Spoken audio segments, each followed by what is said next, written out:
In this episode of the podcast, we're talking to Lauri Laukkanen. Lauri is a Finland-based photographer, director, and now the head of VR production for ZOAN, a Finland-based company.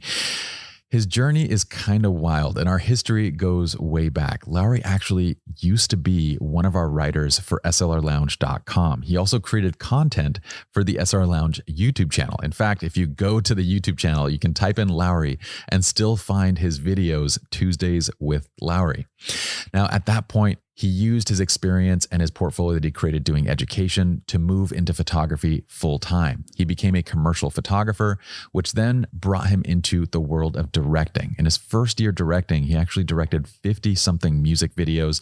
We're going to talk about that entire experience, as well as going into the world of directing for major commercial brands. We're going to talk about what it's like being on set, the kind of mental attitude and mindset that a director needs to have. And then we're going to go into his 2020 pivot. See, in 2020, Lauri pivoted his career towards virtual production. Then he put on one of the first major global concerts in Finland for May Day. We'll be talking about that experience and how 2020 has kind of shifted his fast-paced career, because all of this Lauri has done now at the age of 28. He's one of the smartest people I know. I'm proud to call him a friend, and you're going to love this episode. This is the TSS Podcast. It's a place for authentic conversations to uncover the stupid, simple truths that help us succeed in business, create better relationships, and lead more fulfilling lives. Welcome to Think Stupid Simple.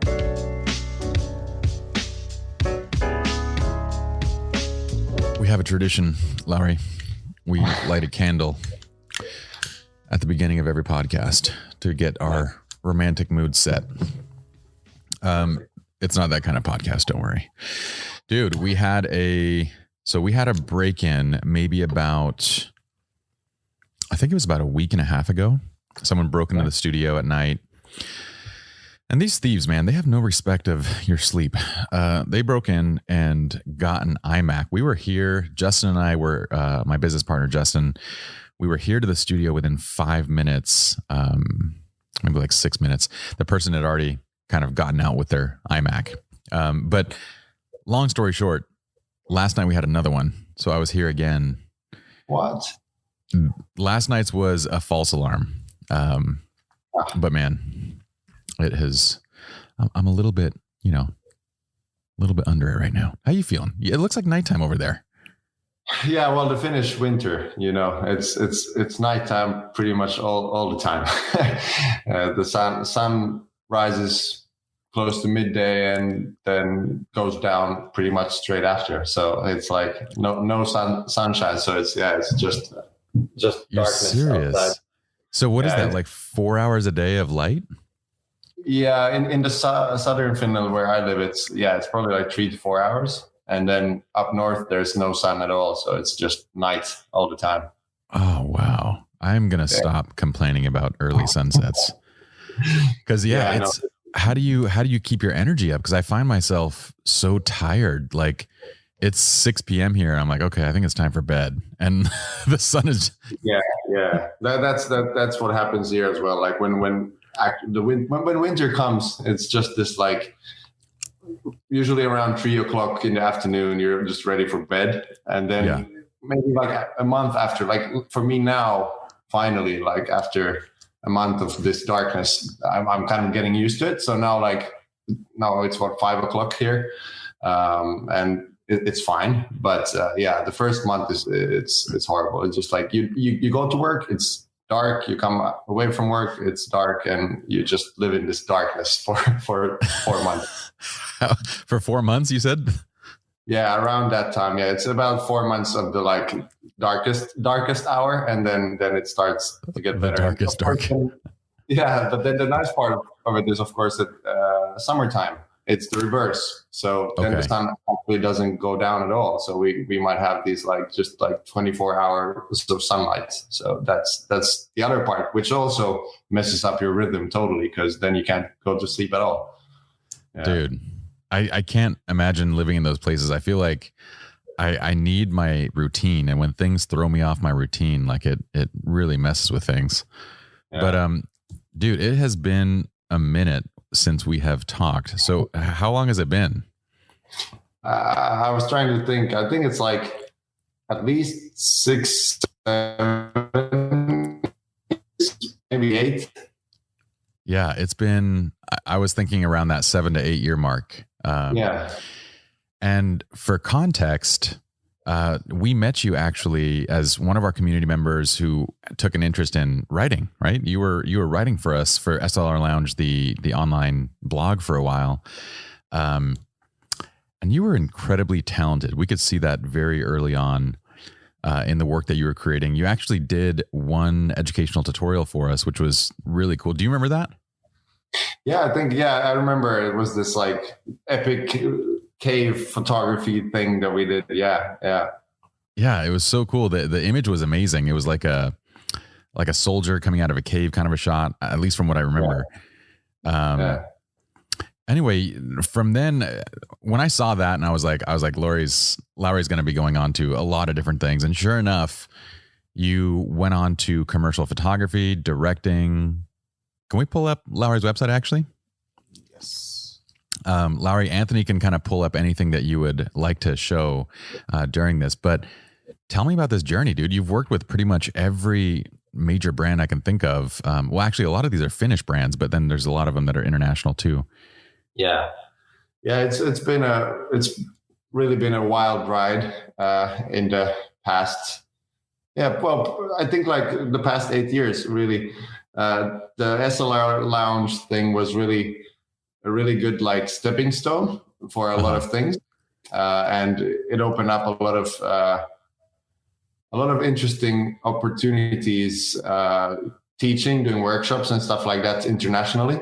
Which for here from Finland, it's kind of it's always a big thing if you try to leap to kind of the global market. So getting there, SLR Lounge was definitely a really good help with that. And the YouTube series Tuesdays with Lauri that we did. Yeah.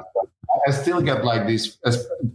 Apparently, it was also pretty watched by Finnish people as well. So I still get people coming. Hey, I learned to color grade with curves with your videos back in the day, and so yeah, it was great. And after that, really, what happened is, I kind of started taking photography more seriously. Created my own nice business around that stuff, and did that for a few years. Pretty much just photography, doing it in Finland, but also in the States and in UK.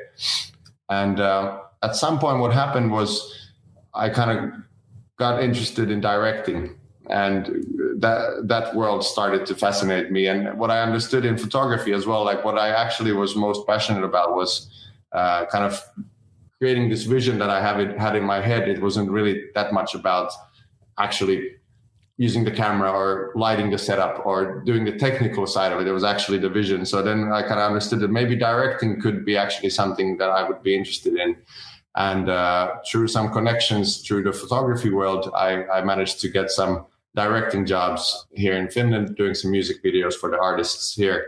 And then I kind of stepped into that world. And now for the past 4 or 5 years, it's been mostly directing and photography, but directing as the like main side now, and then photography a bit more on the side, but still I get to do it pretty much every month, something photography related as well. Yeah. So tell me about that early transition, because we haven't talked forever. We have time. So that early transition from you were with us on YouTube and on the blog side for a little bit. And then the first kind of gigs that you were doing on the photography side, what were those? What was that transition like? The first ones, it was kind of interesting because, well, how the commercial photography industry seems to work is you get hired to do something that they've seen from you already. So it's like, sure. The first jobs that I got was pretty much based on the personal work that I created for the YouTube channel. So they'd seen me do certain shots on certain, like the fashion industry. They saw some things that I'd done for the YouTube channel. And those photos pretty much created the first portfolio that I used to go into the agencies and showcase my work. And that's what kind of got me hired. The first ones, I think my first commercial job was for actually a TV show. A TV show here.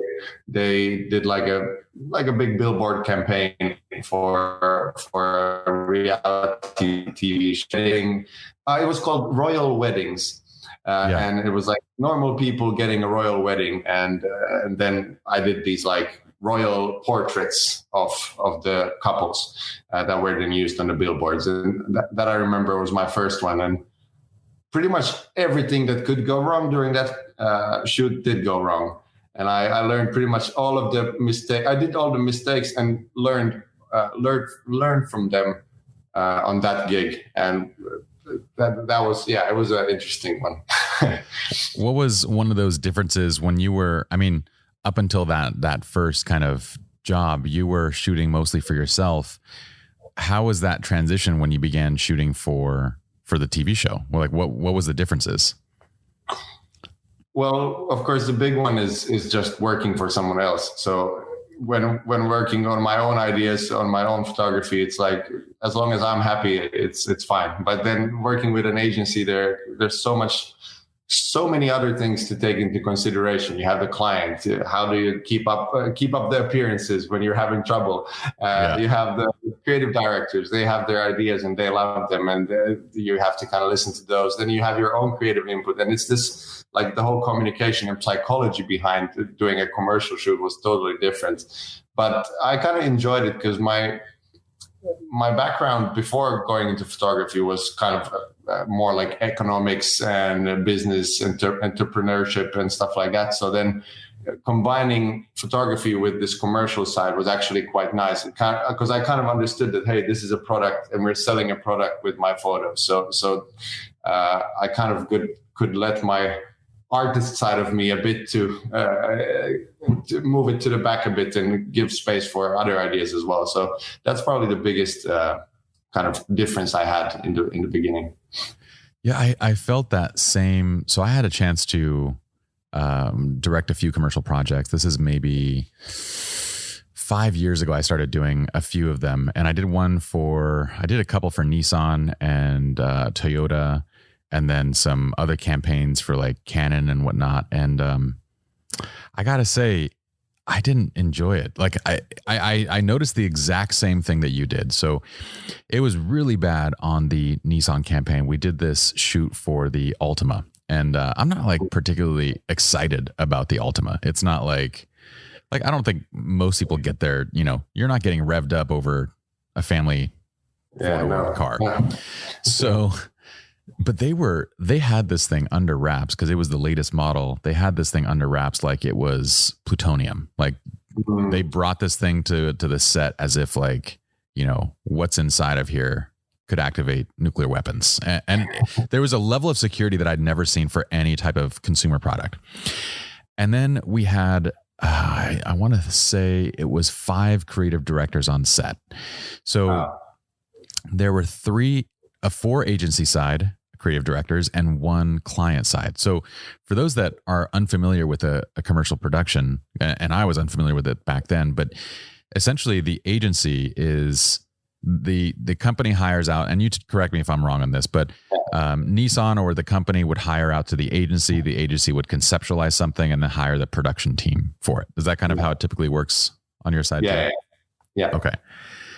But then on the agency side, you have these creative directors, and they're essentially people that have creative input, most of which don't really, in my opinion, should not have creative input. Like they're business people. There might be one person there that has like a good idea, but every idea on set had to be approved through 5 different people. It went through the director, which was myself, and then every creative director.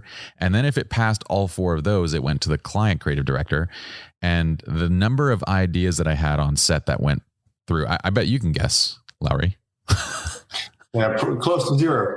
Yes, 0. It was such a discouraging process. And I noticed that it kind of, I actually went to I had a friend that he runs an entire agency, a very successful agency. And I said, this was my experience. I'm like, is this normal? And he's like, dude, if you don't like that, then this might not be for you. But it's interesting that you kind of found that fit who you are, your personality, versus me, where it did not fit. Yeah, I think for me, what I enjoy on this psychological game, and kind of reading the different people on set, reading the actors, reading the crew, reading the creative directors, the client, and being able to navigate those waters and get my ideas through. In a way, it's a huge challenge. It's like a scary challenge, but I kind of enjoy it. It brings some adrenaline in the body, so I really enjoy that. So being on set is that's where I feel like I'm alive.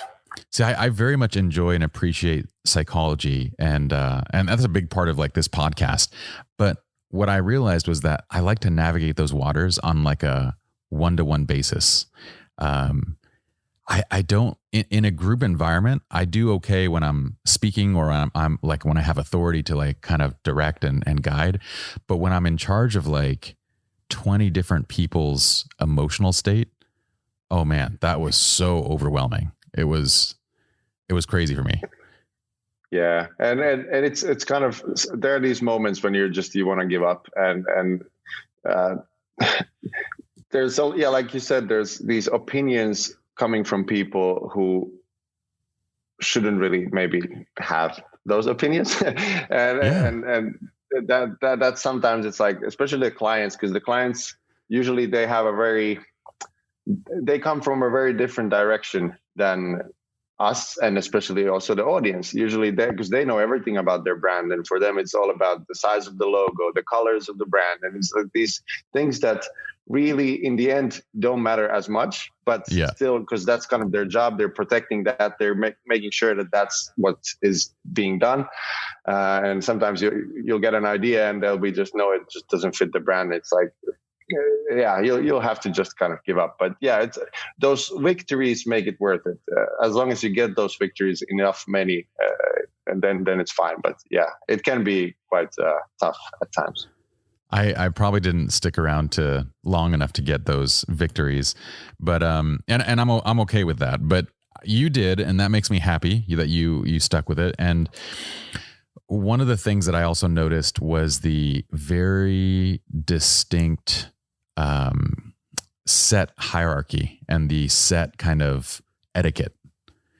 Like it was so unusual to me that the very first job that I ever did, this was my buddy that runs the agency. And he's like, before you direct, he's like, I know you can direct, and I know you can do this stuff, but before you do that, why don't you come and see what it's like? And he actually had me come out to one of his existing productions for American Express. And he's like, why don't you just roll behind the scenes on it for us? And I would just like try to be friendly with people. And so if the producer was on set, I would say hello and I would introduce myself. And I was quickly told like, and they didn't know like I'm invited by, the agency head to be there, but they were like, you can't actually be at this table. This table is for directors and producers only. And I was like, oh, okay. And then I was told like not to talk at all, like to anybody. And I was like, oh, okay. And then there was a point in this shoot where the DP was doing the most ridiculous set of things in the world. Like, and he was doing what he was trying to make it look like he knew what he was doing basically. But it came to a situation where all he had to do was adjust the camera's ASA or ISO. He had to pull the digital thing, the gain down, right? So this is a super simple thing to adjust. And he went in this super roundabout way. And I just went to my friend at that point who was kind of running the whole thing. And I was like, just tell him to turn the ASA down. But my buddy, that's the creative director over all of this, he has to then relay it to like 5 other people to get to the DP in a way that like doesn't hurt his feelings. Yeah. Yeah. And I was like, this is crazy.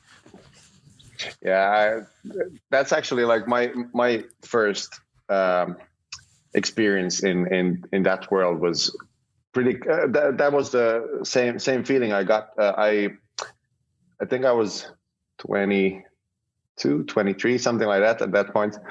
And there was like this big international shoot coming to Finland from Asia. Yeah. They were shooting some fashion stuff. And I think it was like Japan or something. And the normal set hierarchy, when you bring in like the Asian culture into it, it just doubles it. It's just the hierarchy is crazy. And I was there on set as a runner. So that was my first. That's like first a production assistant or like? Yeah. So a production assistant, really just the youngest guys just coming in, doing whatever they're given as a job. And then like my job on that first day was to, in the morning, run to the market and buy these little fish and then run into the set. And then the whole day, what I would do is just throw the fish to the birds, because the director wanted to have birds on the sky behind the actors. So my job for the whole 12-hour shoot was just to throw fish to the birds. And what I realized on that day was that, well, I'm not definitely built for the job of a runner. And the hierarchy there was that they had like a Japanese director, and then they had a Finnish director to kind of help with the communication, but only the Finnish director was allowed to speak with the Japanese team. Yeah. And then because I'm on the bottom of the food chain as a runner, and the actress who they had as the main actress for the fashion film was like this superstar actress from Japan. So what I had to do on the second day of the shoot was I had to always approach her walking backwards so that I don't look at her eyes. And then I had to fill in like one coffee cup after each take or something like that. You have to approach her backwards so you don't look at her in the eyes. Yeah.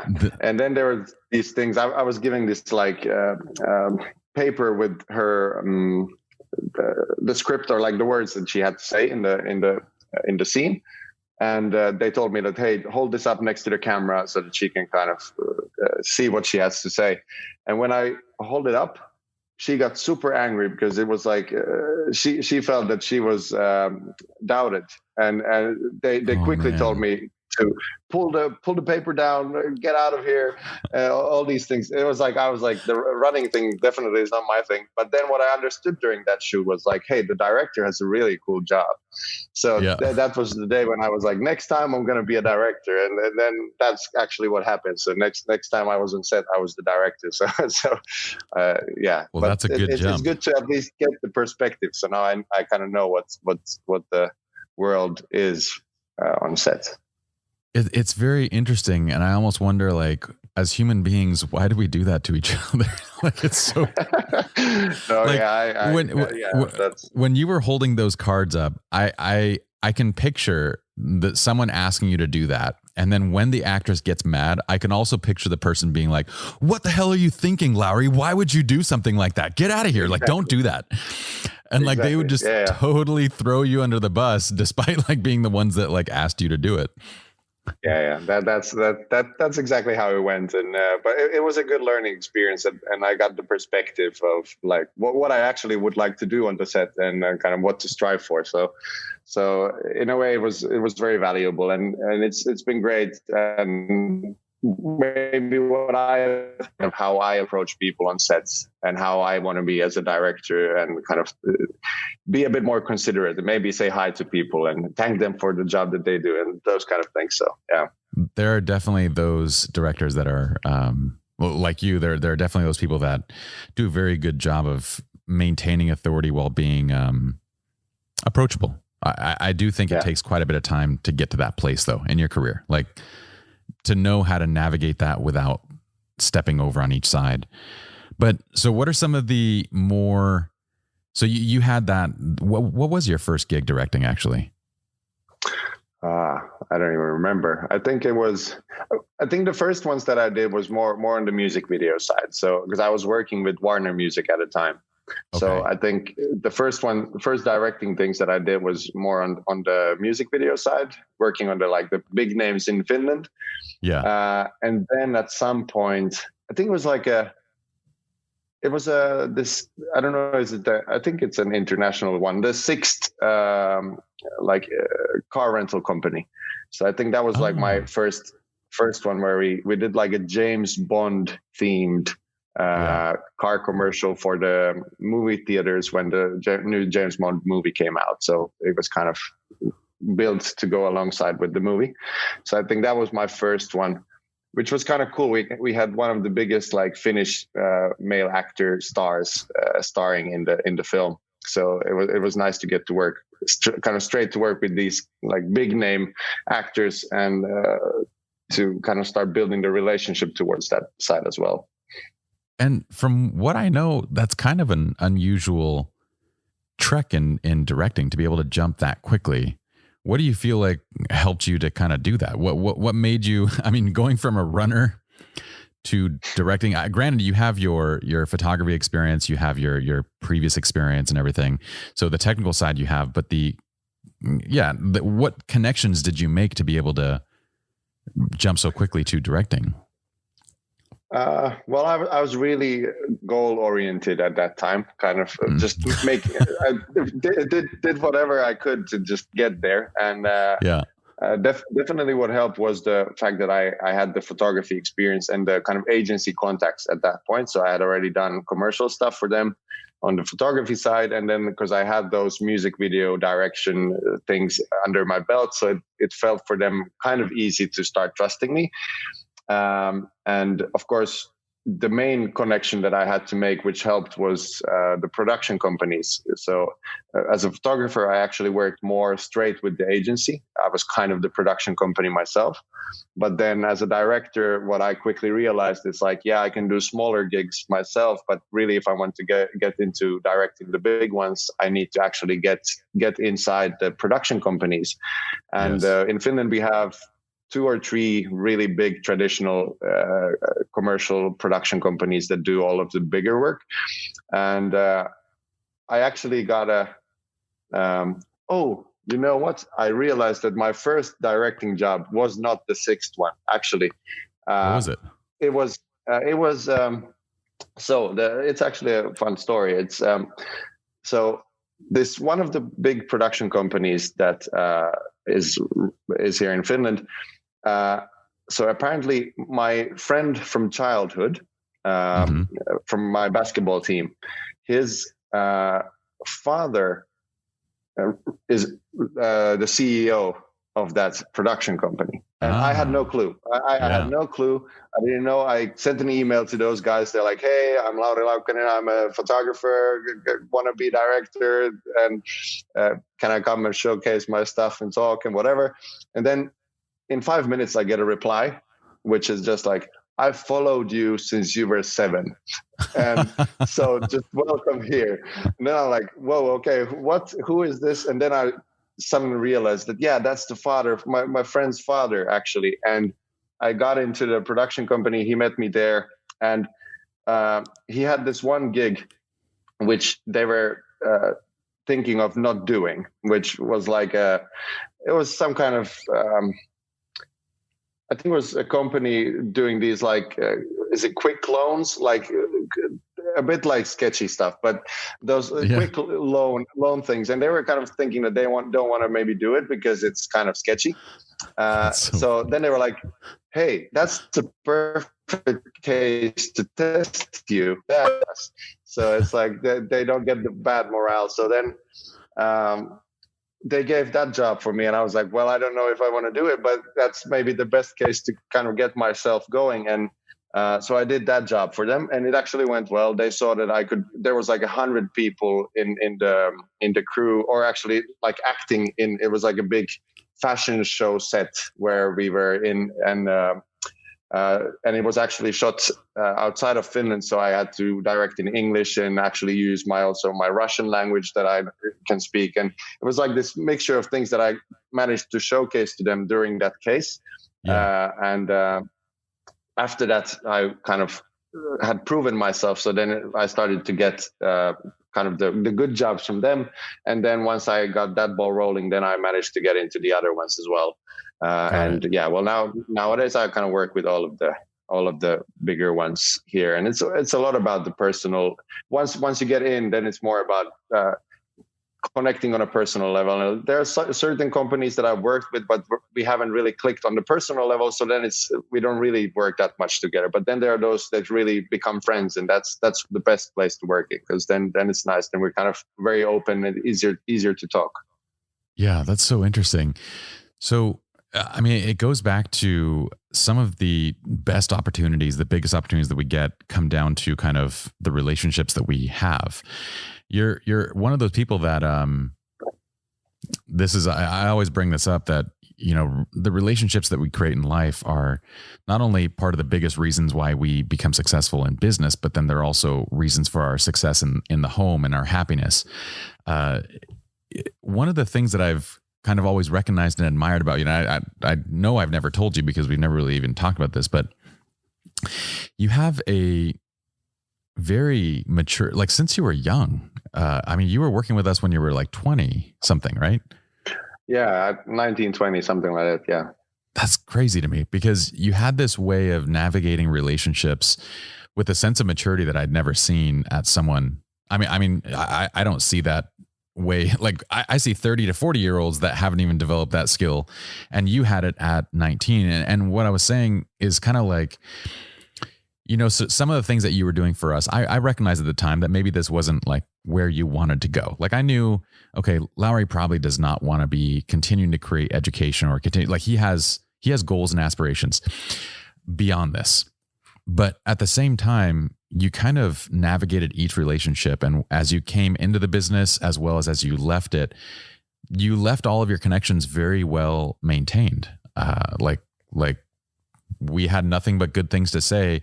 And that's not the case for the majority of people, let alone the majority of people that are 19 years old that come and go. Yeah. Where did you learn this? I don't know. I think I've been always joking that since 15, I've been probably mentally around 30. So it's like, I've just been an old man since childhood, but maybe what has kind of, or what I've noticed, I don't know what came first. It's kind of this egg and chicken situation, but like around me, almost everyone around me is around 7 to 8 years older than I am. Oh, and like all of my best friends, like I'm 28 now, and all my best friends are around 35. Okay. So, and they've been with me since I was 20. So they were 27, 28 when I was 20.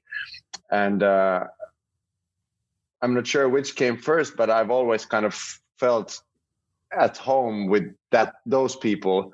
And I've had a bit of a struggle even being with my own age group, because I feel that I had so many goals, so many things that I wanted to achieve already at that time, when others were still kind of thinking about, maybe I play PlayStation tonight. And I was like, no, I'm going to go home. I'm going to do a YouTube video. Then I'm going to write an article. Then I'm going to do this and that. Then I'm going to shoot this and that. And so it's just kind of come quite naturally.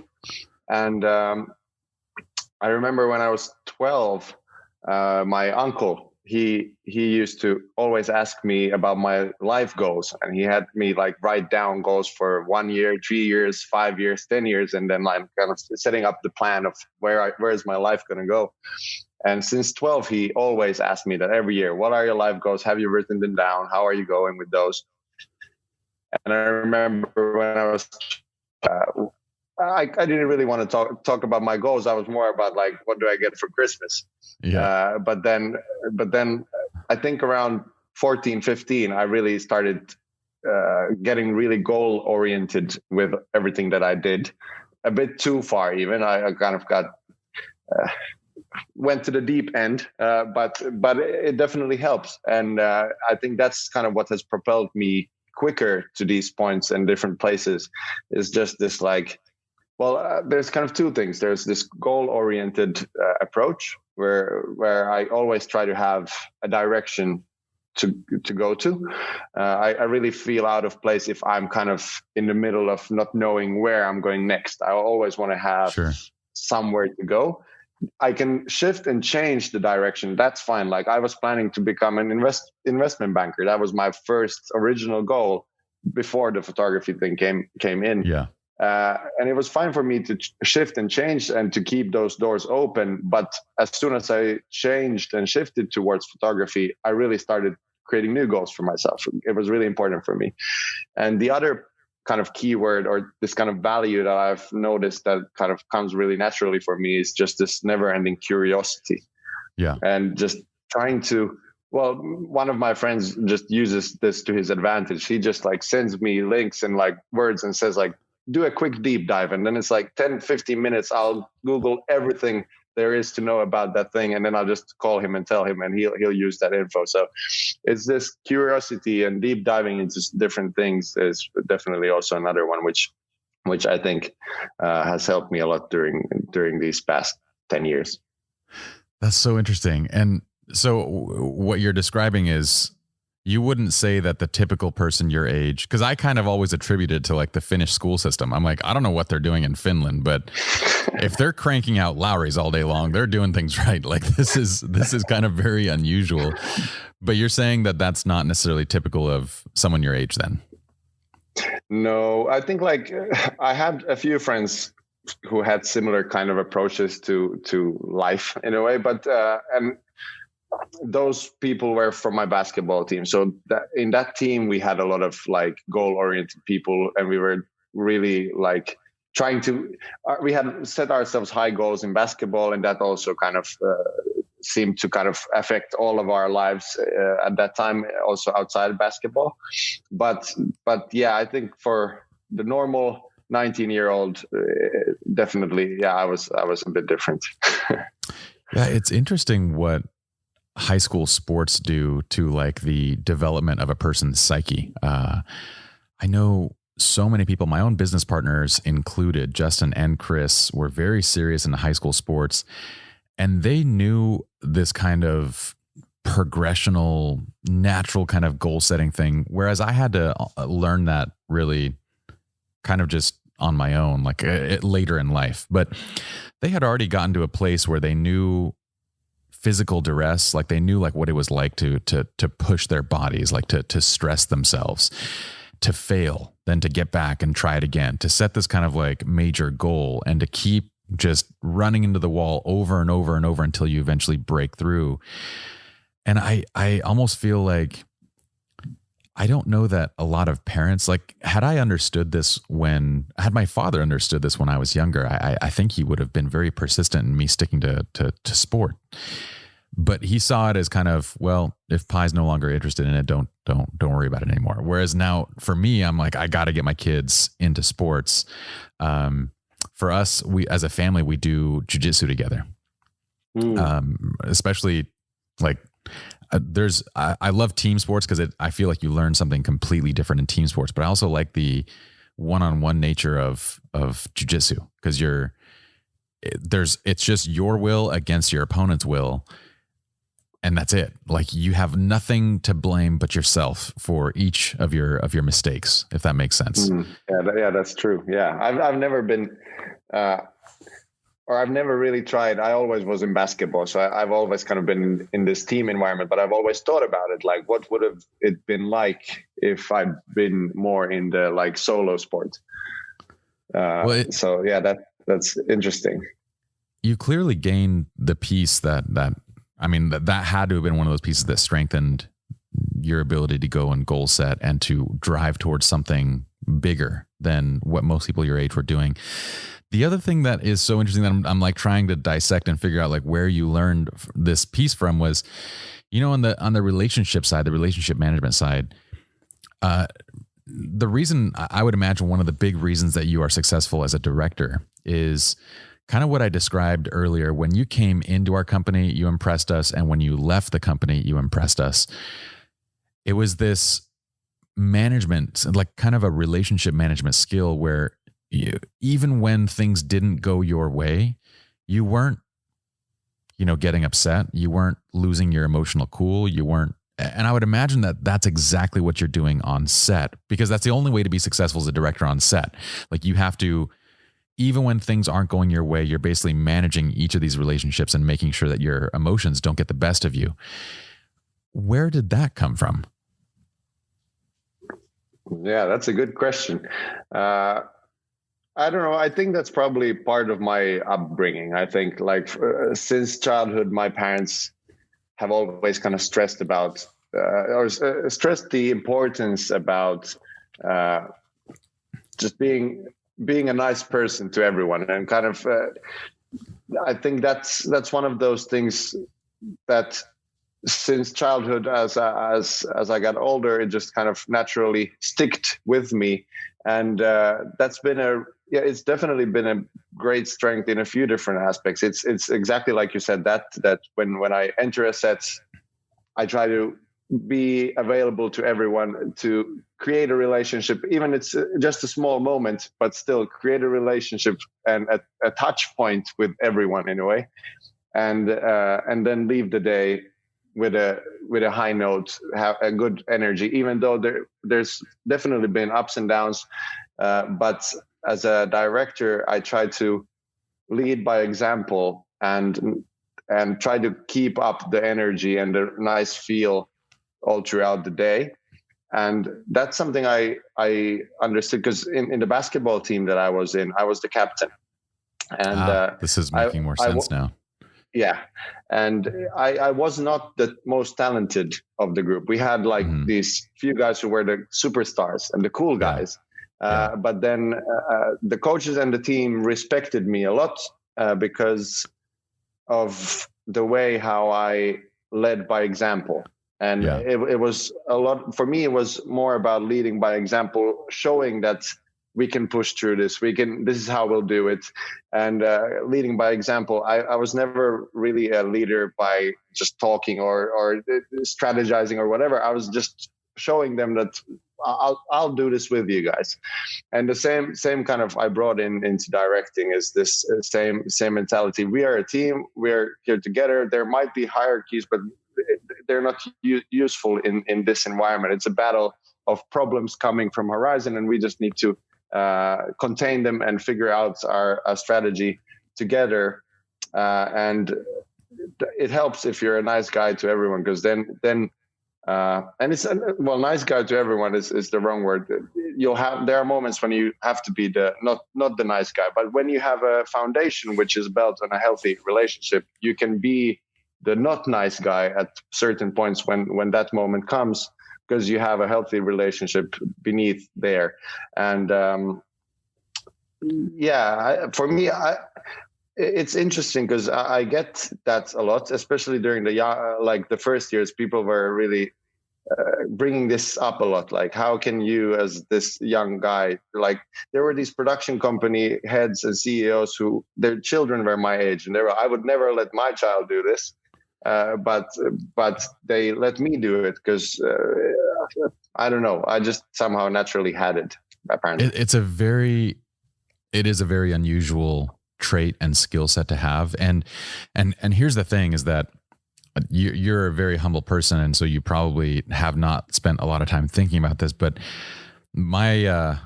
so I don't know if I've told you, but over the past decade, I've been collecting data for research projects. And about 3 years ago, I started my first book. And that's what this is here, is the final manuscript of this book. And the book is about relationships. And so I've studied relationships in the human psyche for a long, long time. And there is this, you're right, that, to our core, like there are people that genuinely just want to be kind and be nice, and you have that. But at the same time, generally leaders are ones who have this additional level kind of beyond, where you do treat people as equals, but at the same time, when things are not going right, there is a certain kind of level of authority and cracking down that a person in authority would do. But the good ones can generally rally the troops without focusing blame on any one individual. And that's what I think, you practice this as a captain of your basketball team. And you even said yourself, you weren't the most talented necessarily physically, but you were probably the most talented from a relationship management side, in the sense of like, maybe someone else has just crazy speed and, you know, they have the perfect jump shot and whatnot. But when that person makes their mistake, I would imagine like you can't go up to that person and be like, I can't believe you missed that. Like that was your thing. You had that. Like, how did that happen? Yeah. And same thing as a director, like there are so many people that come into that role and leave that role, destroying the relationships around them, because when something goes wrong, they very much call out the individuals to the point where like a person just doesn't want to work with you anymore. And so this method of kind of having authority, but also when things go wrong, pulling it in and saying like, look, this is where something went wrong. This is where we all need to kind of refocus. That is easy enough for me to describe on paper. It's easy enough for me to understand. But I have spent 2 decades of my life trying to learn how to control the emotions that bubble up in a moment to actually do those things. That's what's like incredibly difficult, is when all of the pressure and the stress is riding on you. How do you maintain that cool to be able to go back to, okay, this is the plan and this is what we're going to do? That's not easy. Yeah, definitely not. No. And it's probably, again, this love for challenges and love for what I like about those moments is that I like the pressure it creates on me, because people are putting their trust. Once we've built a relationship where people have trust in me, when that situation comes, the pressure is on me, and I enjoy that pressure. I really enjoy it, and I also know that because I have these great relationships with these people, they will come and face the challenge with me. They're just waiting for me to tell what to do. And so yeah, it's interesting. And I think also one aspect for me, at least as a director, is that I've kept using the same people in my team. When I find someone that we work well with, I try to keep them with me along the journey. So I had this one cinematographer guy who used to work with me when I did the first music videos. Yeah. And we were kind of growing together, and we created this language. We started to understand each other just from the body language. Like, okay, now he needs space. Now he needs help. And we had these different words that we created to help us on set, and keeping those relationships going. And when I get a new opportunity, I bring him up. And when he gets a new opportunity, he brings me up. That way, when you have these people around you that we all grow together, it's the set life becomes just better and better all the time, because then you're having this group of people who are really strongly molded together throughout the years. And that's definitely these days what I enjoy the most, is just because when I go on set, mostly it's just my good friends that we meet on set and we do the magic. I love that. And you know, in running a business, I almost feel it's the exact same way. Like when you find people that really believe and they want to grow with the company, you kind of keep them close. And with every opportunity, you're giving them more and more responsibility. You had to have faced this then, which is you get close to these people, whether it's, you're directing a team, whether you have your own company and these are your team members or employees, you get close to them, you develop these relationships with them. And in many cases, they're unable to keep up with the growth of you or your company. And then the relationship is standing there in the way of like, well, there's loyalty, there's the relationship, there's the want for them to continue. Have you encountered that? Yeah, there's been times, luckily not too many, but there have been those moments where either because of outside pressure, so there might be a producer who says that now you are the new guy, you're rising to this level, but because you're the risk, we want to bring in other people who are not risky, so kind of more experienced people. I see. And then I'm not allowed to bring my friends. And the other one is that, now, for example, in the past year, we've had a lot of very different kind of projects, which have kind of become more technology oriented, like virtual production things. Yeah. And it's been a giant leap forward, and the speed of the growth and development in that area has been crazy. And I've noticed now that some people who are a bit more on the traditional side around me haven't been able to stick along in the stay in the train that's kind of been going forward now. And that in those moments, it also comes back to this the level of healthiness in the relationship. So if it's actually a solid relationship, then those are just like obstacles, and you'll get over them, and the relationship will still be there, even though the business or the job or the case might kind of separate us, but the relationship is there. So definitely there's been those moments, but I don't like them. They're not easy. No, it's one of those things that as business owners ourselves, I found that we have many times over the past decade plus of running our businesses, we've made bad decisions because we focus just on the relationship and the loyalty of the individual. But in reality, the person can't keep up with the pace that the company is growing, and they're ending up kind of letting down their teams, and they're letting down the people that are around them, and they're making it difficult for others. And we fall into this pattern of kind of, at least we used to, we had to learn this lesson that, in these cases, being their friend is being upfront and then cutting it off when we feel like it's not going to work. But that was a very difficult lesson. And before we learned that lesson, it was giving them repeated chances, and they would just stumble and fail and let people down over and over and over, where to the point where they didn't feel good about themselves either. It was like, it was such an unusual thing to see that, like, in many cases you could lift each other up and grow at an accelerated pace. And in many cases you're moving so fast that some people around you can't keep up. And you have to get to this place where it's okay to let go and to say, let me give you some time and some space to figure your own stuff out. Yeah, that's true. And I remember once I had this situation with a friend or a person that I worked with who became a good friend. And pretty much this situation that you described happened. So we got into situations where he was constantly kind of a bit over his head and couldn't manage to keep up with the pace. And after, I think we tried to struggle through it for at least a year.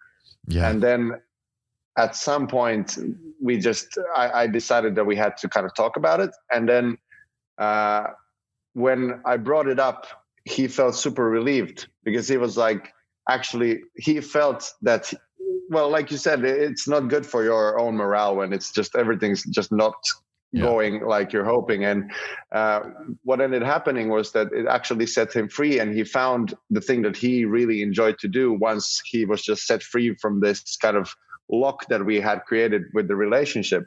And now he's found his thing, and he's super good in that thing, and he knows what he's doing there. And it actually ended up being a great situation. But it's, again, those things where we just kind of, change is hard. And yes, especially when it's kind of, when you have the personal relationship involved. It's interesting because in your case, like, the relationship goes both ways, right? So in the case that you just described, he likely would not have moved on to that next thing. He likely wouldn't have found it, because he also had that loyalty to you of like, I gotta make Lauri proud of me. I gotta do this. It's kind of this two-way thing that in some cases you have to recognize and say, it's best that we change and move forward here in a different direction, or give the person just some space to kind of figure things out or whatnot. But, it's funny how when he's in that situation, he didn't make the right decision for himself either. So it was exactly like it can lead both people to basically, you're not making the right decision for the business, nor are you making the right decision for yourself, nor is it the right decision for the relationship. Exactly. Yeah. But I think this, like, for me, what I've noticed now in the past years is that it's really important to be brave enough to do change and kind of embrace change. And that's kind of been my path since trying to become an investment banker, then actually shifting to photography, then shifting into directing, then actually setting up a production company, struggling through a few years of trying to make some relationships that didn't work, trying to get them to work, then actually ending the production company, setting myself free and getting a whole new speed into what I've been doing now. And each time it's been this each time that I do the change, I try to remind myself that next time I'll do it quicker, because I've noticed every time you're brave enough to change, things usually end up good for you.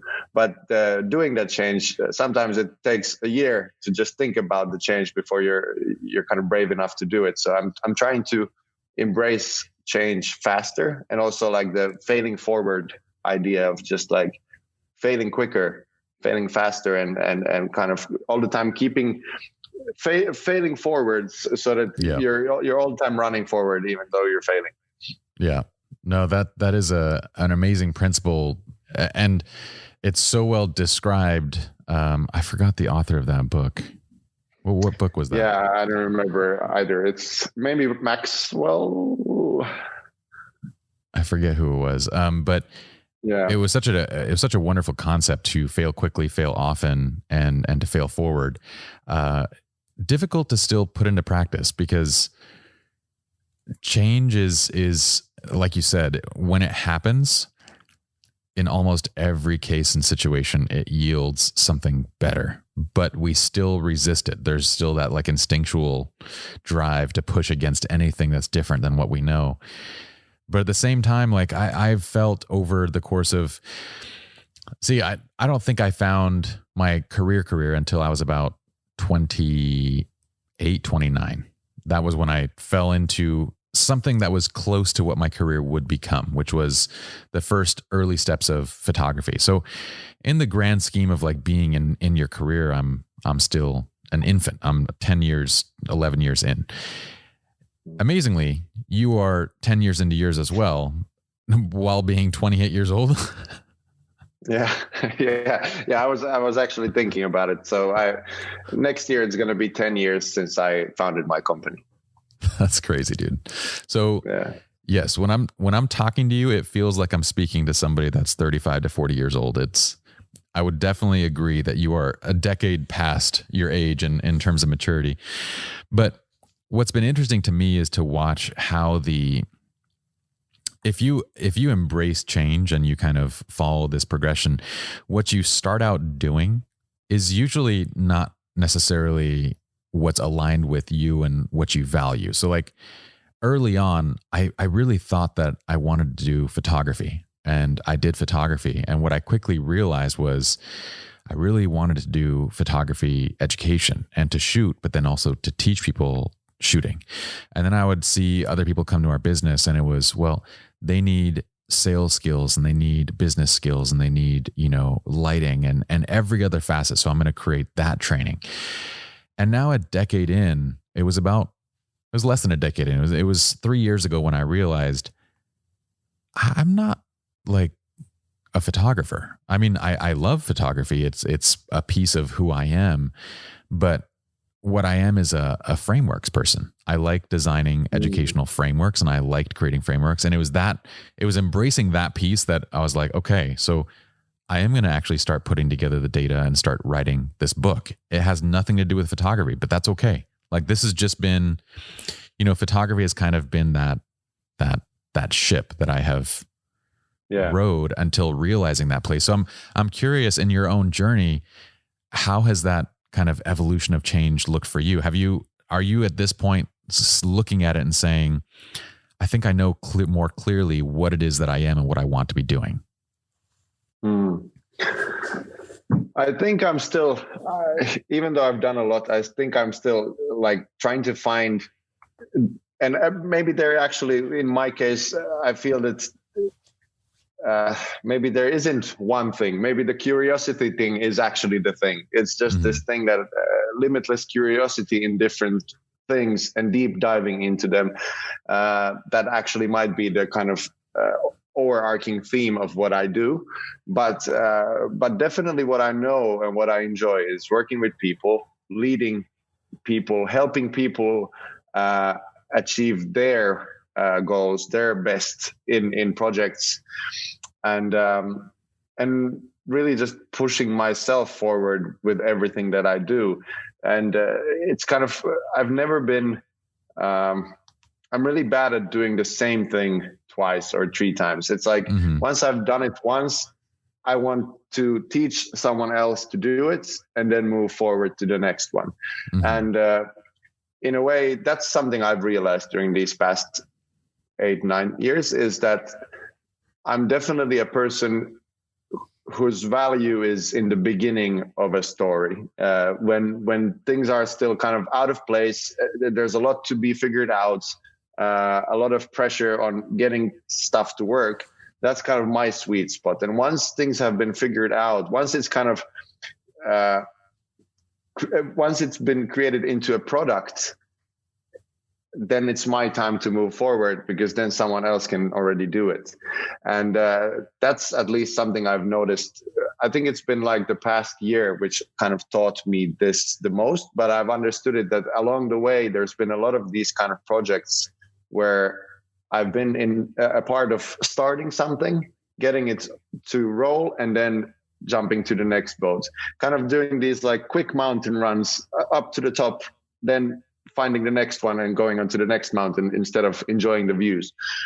And that's probably the focus that I've kind of set for myself for the next years, is to kind of embrace this fact of myself and to bring that value into the projects that I do, instead of trying to do the things that I might bring value to the stage after that as well. But I feel that personally, I don't get as much out of it. So I feel that the most value is created for me in the beginning of projects where things are kind of messy.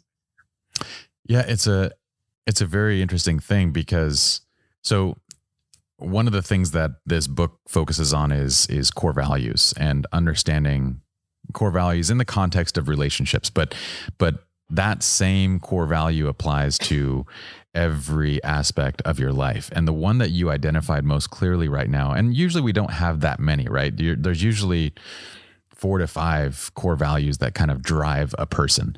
The one that you described was curiosity. And from that one single core value, I can see a lot, like you have used photography, cinematography, directing as a medium for this curiosity. Yeah. But given that this is your core value and this is what drives you, it's very easy to say, similar to how you just did, is I would venture to kind of guess that music videos probably don't really do it for you anymore. No. Yeah. I did a deep dive. I did 56 of them in 1 year. That's intense. And then after that, I decided not to do anymore. So it's definitely the case. Yeah. And the way that you described kind of this core value is what I would say aligns best with a serial entrepreneur. Like you are, like directing has been your thing up until this point, and commercial photography and each of these different pieces. But I would guarantee that even the commercial photography aspects, going and doing shoots and going and doing fashion, regardless of the money that's attached to them, there can't be the same level of enjoyment for you that you had previously. No, yeah, definitely. And I've kind of started to notice that part of me rising from somewhere inside. Is this like I'm really interested in venturing out into other mediums as well, and the cores that I want to work in, because I understand the world so well, but there's a lot of other things that I'm kind of interested to get into and to study more. So yeah, definitely, I think you've You read me like a book. No. Well, it's funny because we sometimes think that these values like they only belong in one compartment of our lives. Like, oh, this is who I am at work. But I kind of argue that like, no, you're the core values that drive you, they apply to your relationship as much as anything else, which means that I would, despite how good you are at managing your relationships and making sure that each one of them is appreciated, I would guess that your closest friends, the people that you spend time with the most, have this same intrinsic curiosity, this drive to move forward constantly. And the ones that maybe they're casual friends, but there's less respect, are the ones that are more kind of lackadaisical. They don't have that same drive, that same motivation to explore. Yeah, definitely. Like, again, you described my situation really well. So I have a really tight core group of friends and like business partners that I work with, and they all share the same kind of, maybe core value is the word. Yeah, they share the same core value, and that's kind of what keeps us sitting on the same train and managing to keep up with each other, because we all kind of share the same thing. And then and in my life, it's kind of that core group is pretty much what I have. I might have those other friends there and here, but like that core group is everything. Like that those are the people that we really just intensely do everything with, and that's how it goes. And I'm going to ask this: Are you single right now? Actually married. You're married. I didn't realize this. Yeah. Congratulations. When was this? This was 1.5 years ago. 1.5 years ago. That's awesome, dude. Yeah. Congrats. Yeah. It was no kids yet though, great. Right? No kids yet. No. You're still super young. You can take a little bit of time in that area. Yeah, exactly. Yeah. That's again, maybe the maturity has guided that, but I feel that I want to be able to give time to children once that comes. But now my life is definitely not there yet. Well, no, it's super interesting, man. So I wanted to ask a couple different things, but what is that thing that it's kind of on your mind now? Like, what is the next thing for you? Because what you described in terms of your curiosity and in terms of leading a team, building a system, educating, this fits the world of directing as well as it fits the world of business, as well as it fits the world of pretty much anything. Like this could be what your passion, what drives you is something that could be anything. So what is on your mind? Well, at the moment, 2020 kind of shifted me into a new world, which I've kind of been really excited about. And that's probably the kind of next project or next direction that I'm going to explore for a while. And that world is kind of the world of virtual production and the virtual reality, augmented reality things. And I have a good friend, one of these core friends of mine, who actually 10 years ago founded a company that focuses solely on virtual reality and augmented reality. And they were kind of, that's rad, especially in Finland, but actually at least in Europe as well, one of the first ones. And they've been able to get a lot of good projects under their belt before it kind of became a thing. And what we noticed, describe what that might be. Like, what are these augmented reality projects like? What are these?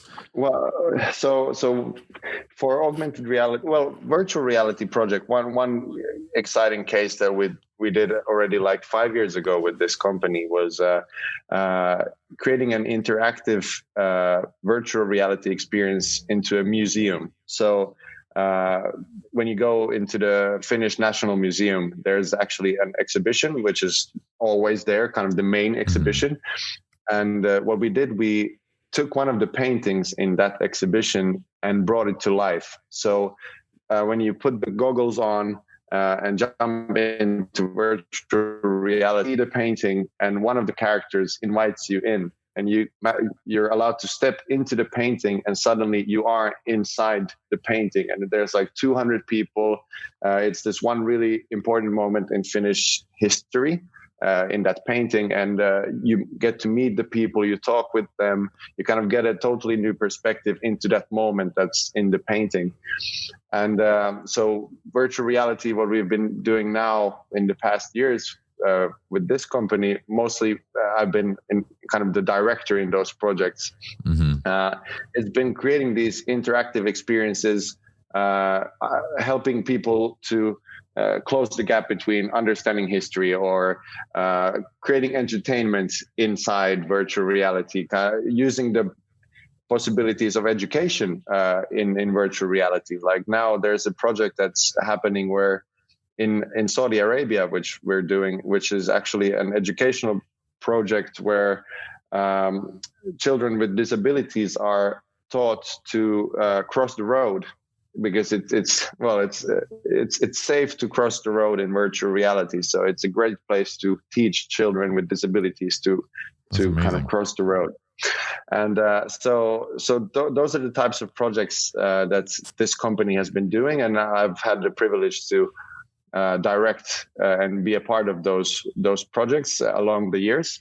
And then now in 2020, what happened was, the lockdown, the event industry went down, you couldn't meet people, all that stuff. And what we noticed and started talking about during the early, I think it was like early March or around March, we quickly understood that this one idea that we had always had in our mind, which was this idea of creating a virtual concert where we would bring a famous artist into virtual reality and create this mind-boggling show where laws of physics are not a restriction. And so now we understood that now is the time to push this forward, because now there's a demand, or there could be a demand for something like this. And then, along came Travis. Like we saw Travis Scott do a concert in Fortnite, and that of course helped us as well, because suddenly someone had done it in a game, and it was much easier to start selling it. Like it's something like Travis Scott's thing, but in another virtual reality. And we spent I think first 2 months of lockdown just trying to find the right angle and the right client to kind of do this. And in the end, what ended happening was we took a risk ourselves and partnered with the city of Helsinki, so the capital of Finland. And what we did, we produced the May Day concert as a virtual concert. And so May Day in Finland is one of the biggest celebrations, and everyone goes out, meets each other. There's this place in Helsinki where it's packed with people. And this year, Helsinki wanted to be able to celebrate safely. And we thought that, hey, here would be a great way to keep people home, but still share in an experience together. And we ended up getting the most famous rapper duo in Finland to do the gig for us. And in 3 weeks' time, we built the whole technical platform, built the whole concert, did all of that stuff. No sleep, a lot of problems. I was going to say, this is from March to April, and then from March to May, you're in April when you're starting to piece this thing together. That is an incredible time. It was 2.5-3 weeks before May Day when we got the green light. And then it was like just deep diving. Wow. We had a location ready. So we were just waiting for a green light from someone. And then we got the green light for this one. It just kickstarted this 3 weeks of craziness. And we failed every day up till the last day. Every test, every rehearsal failed. Even the dress rehearsal failed. But it was a live show. Insane. And we... the last night I slept 30 minutes in one of the corners in the studio to just get some energy. But it was crazy. But what happened was everything worked during the live broadcast. Suddenly everything clicked and worked. ended up happening was that instead of only Helsinki celebrating with us, it was actually the whole of Finland who celebrated with us. We managed to get around 25% of the whole nation in our live broadcast. Around 1.5 million people joined the broadcast, and that was at the time after Travis Scott. It was the second virtual concert done, and this was the first one done actually fully live, because Travis Scott was a pre-recorded one. Mm-hmm. So then it was written about in The Guardian and Forbes and Mashable and all those like international medias, and that opened up a lot of opportunities for us, and that's kind of the journey that I stepped into since that concert. And now for the past 8 months, we've been working a lot with international clients, and we're working on a international big festival with A-list stars around the world, creating a virtual festival at the moment. And I think this like medium of creating something in virtual reality, in augmented reality, mixed reality, all these things, that's something that I'm now currently doing a deep dive in, and I think that's the area where I'm gonna see my next chapter. Let's see how big or a short chapter it's gonna be, but that's at least at the moment kind of the focus area. That's amazing. Is there a case study or anything available yet that our audience can check out on May Day and this production that you guys put together? Yeah, there's some making of videos, and there's like a case study website which we can maybe show and link. That's incredible. That's wild, man. You know, from the not so smart sidelines, just as your friend, saying something, if I might, I at some point in your career, if you can just get a small percentage of each of these things that you build, like I would imagine like Lauri needs to be the person that you give 10% of your company to, and he's going to get things launched, and he's going to be there for the first year to like get things in place, and then you're done and you move on to your next thing. Like this needs to be you. That's the model. Yeah. That's the model. And that's kind of what I've been thinking about, especially now in this next step. That's kind of the model that I'm striving for personally. Yeah. And I think that's where the most value I'll be able to create. And that's where also I'll then kind of get the most value for myself. So definitely something like that, hopefully in the future. Well, that's wild, dude. I mean, okay, so timeline aside, the fact that you guys put this together in under a month is insane. But yeah, this is the second type of event like this. Where do you even go about getting the knowledge for this? You said deep dive, but what does that involve? It's just crazy amount of testing. There's like the program that we've been using in most concerts that do this nowadays is Unreal Engine. So it's a game engine using like real time graphics and stuff. And this virtual production side on Unreal Engine is something that in the past year has taken big leaps. And it's still a lot of it is beta, and there's it's like a small community that's kind of doing a lot of testing every single week. Someone figures something new out, and there's not that much documentation, but there's a lot of tutorials and demos and tests. So what we did during those 3 weeks is we gathered all of the knowledge that we could find online, and just started testing and created this like plan of like, okay, first we have to get this part working. Okay, let's get the tracking system working. All right, then we need to build our green screen studio. So let's build that one. And then we need these computers, and like just figuring out what those computers need to be like, what's the hardware that we need.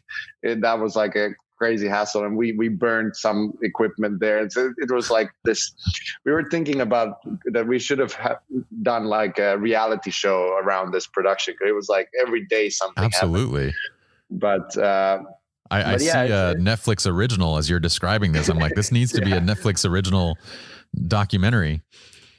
Yeah, definitely. And but the great thing about this thing was that the small community around virtual production, it's all the time growing, and people are really open in sharing what they've figured out. So we'd call people in Sweden, our neighbor country, like, hey, we saw a video, you did this. Can you tell us how you did it? And then they tell something to us, and we'd help them in their next project. And then we'd go to a forum and ask questions. And it was this, this hassle of figuring the technical side out. But at the same time, the good part was that the technology that we were using wasn't new for us. So at the virtual studio company, so the company is called ZOAN, and they've been doing anyway like virtual reality stuff for 10 years. So they know the base technology. The hard part was actually combining that stuff with all of the like traditional camera technology, the tracking systems, all that stuff, which they don't normally do, kind of combining the real life with 3D. Yeah. So that was the gap that had to be closed. And that's what the 3 weeks really was all about, was just getting everything to work and building a lot of custom solutions and all kind of different rigs and systems. And we had a lot of really wise people helping us in the crew. And I think everyone who was a part of that project still talks about it today. And just, it's this like war story that we shared together. And the adrenaline from that production just really, I've never felt the same kind of adrenaline in a production before, and never really after either. And nothing feels like anything anymore after this production. I mean, that kind of a project really, it is going to battle. I mean, you are sleeping next to these people every single, I mean, even if you are sleeping 30 minutes or whatnot, but you're with each other for those constant periods. The amount of stress that you guys had during that period has to have been insane, which kind of brings me to, if I were to think about what are the traits of a good director, I mean, it's very similar to the traits of a good leader, but the ability to keep a cool head under these incredible amounts of stress, and just to be able to manage that stress is something that it's very much a huge part of the job. Like a 3-week deadline for something like this. And you guys, I'd imagine this was announced because you have to market and you have to start, pushing this. So it's not as if like, if it doesn't work out, it's okay. Like, no, you're actually like putting all this money into marketing and everything. It needs to work. It was crazy pressure because it was the official Helsinki celebration. So the mayor of the city and like almost the president, everyone were like, "Hey, watch this." So definitely, the pressure was there. And what I've kind of noticed, what helps, or I don't know, this is probably something that I've kind of learned along the way, but I think it's based again on something that comes quite naturally, or feels like it comes naturally, is that I'm quite good at putting emotions aside in those moments and kind of jumping outside of myself and looking at at my situation from afar, which helps me to get through those moments. But what I've also noticed is that once those moments are done, I'm really just wrecked. I'm like, usually I get sick straight after that. The adrenaline rush is gone. All the emotions come in. They're just like, for 1 week, I'm just in coma, laying in bed. So, but I think that's kind of what gets me through those moments of pressure, is just being able to kind of be a bit emotionless and just jump out of my own body and see the kind of the big picture. Yeah, it's not an easy thing to do. That's so this production is underway now, and our virtual reality is a thing. Do you feel like we're stepping towards Ready Player One? Is this where we're going now? Well, what we're now kind of seeing, and what's kind of been rising a lot, is this word metaverse. And it's in all kind of multiverse, metaverse things. And what we've been talking about now ourselves is this shift from pixels to polygons. So kind of going from these 2D website things and everything being flat and pixels, going into a more like 3D polygon polygonized world where we still do the same things. We can still have a social network, but instead of it being a website, it's actually a game, or like Roblox and those other platforms. And that's probably like in the near term. You're literally describing the Oasis right now. Yeah, the Oasis exactly. in Ready Player One. Yeah, exactly. So I think that's definitely coming, and that's what we've noticed, especially with the COVID, which kind of we in our minds and in our discussions before COVID, we saw that maybe this could be something in the next 5 years, but now with this year and everything that it's kind of created, we've definitely skipped a few years. So we're definitely 3-4 years crammed into 1 year now. And so definitely there's still a long way to go, but at least like the first wave has started, and the direction is definitely that way. I don't think it will necessarily require virtual reality glasses, but even those numbers of like children and young people buying glasses has been rising a lot. So even that might be the case, but whatever the medium and the way we will experience it, that I'm not sure about, but this shift from pixels to polygons, that's, I think, something we're going to see. You know, what's interesting is, and I don't think we're maybe more than 10 to 20 years. And like you said, COVID has kind of accelerated all this, but the way that I'm seeing it is there's a kind of a need for both, right? COVID kind of made us aware that not only do we have to be better prepared from this vaccination and just procedural standpoint of like what happens with a global pandemic, we have to have that kind of stuff figured out. But it also showed that we need more than just a physical venue. We need, and that's kind of what virtual reality to me is becoming, it's becoming another venue for something that's necessary. And I imagine like, I'm a huge UFC fan. I love MMA, but I'm imagining 10 years down the road, you know, I have an Oculus, and I'm imagining putting on my Oculus and buying my pay-per-view ticket and being right there in the front row, watching the fight and being able to like move my camera angle around the whole thing. And I'm watching from the front row and I can see everybody else around me and stuff. And like, we're all there. But it reminds me that like, to me, virtual reality feels like another venue. Just like we need a Staples Center, just like we need all these different, you know, locations and stadiums. We need something that's virtual that we can be able to create these social experiences with in moments of, well, either you can't make it or there's actually some sort of extreme event preventing people from making it.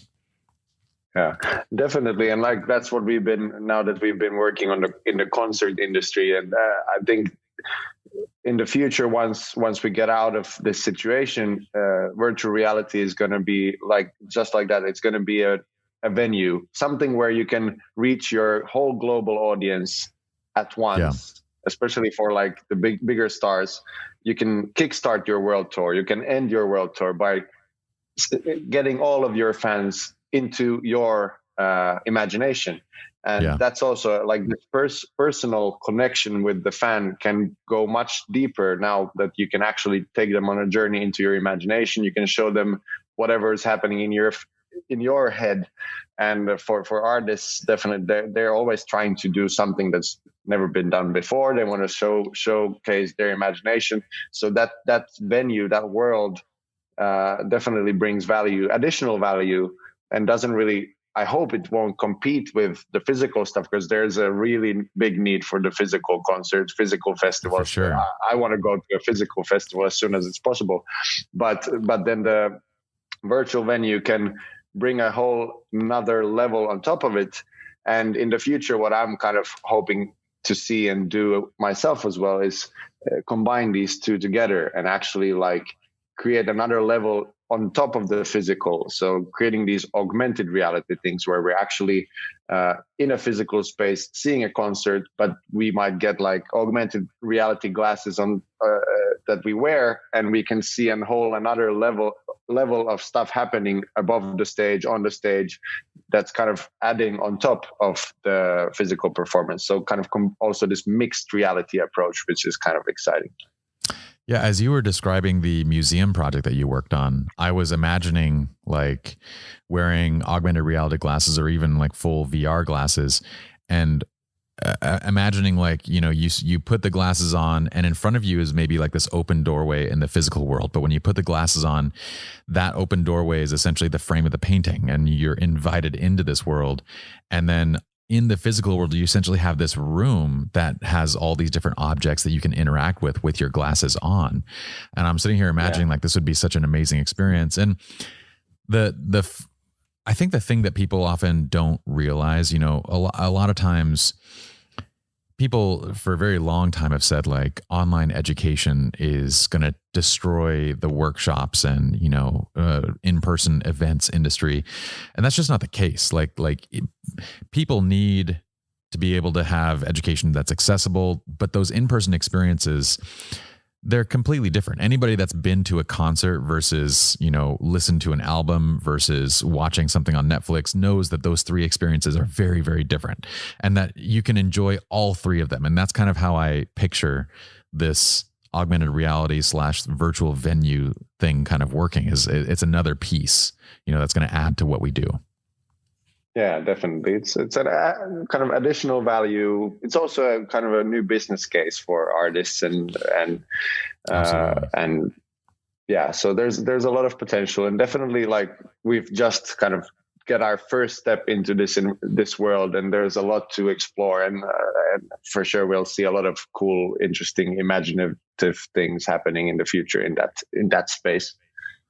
That's incredible, man. What an amazing way to, you kind of did this whole reinventing just during 2020. Yeah. 2020 was like business wise and career wise for me, it ended up being really great. Like I first, it was scary. I lost a lot of big like jobs. Yeah. But then this whole new thing kind of kicked in, and I've been riding that wave now. This like the whole past year and long into this year as well. I'm booked till next summer doing these virtual things now. So definitely kind of a whole new step. And yeah, everything in this 1 year. But this whole virtual train is going so fast that there's every day, every week you learn something new. So it's exciting. Well, in the meantime, where can our audience learn more about all the cool stuff that you're doing right now? Well, I've been really bad at posting stuff on Instagram, but I have an Instagram, and mostly that's about just me and my photography stuff and vacations and travels.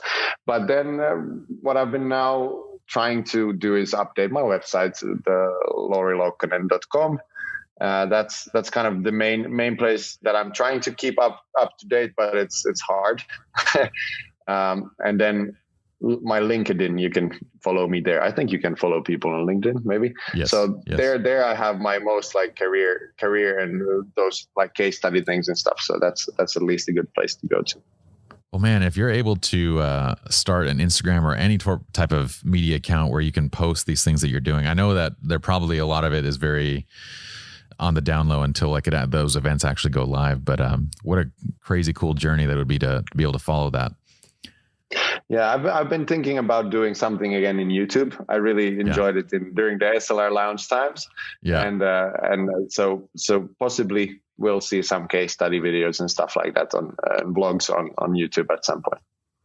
That'd be rad, man. Well, I am proud to call you a friend, Lauri, and thank you so much for joining us today. We'll link up everything. Thank you so much for having me.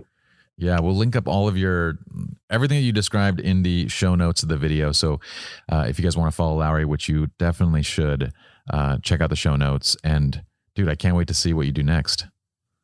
Hey, me too. All right, brother. Appreciate having you on. Hey, thanks.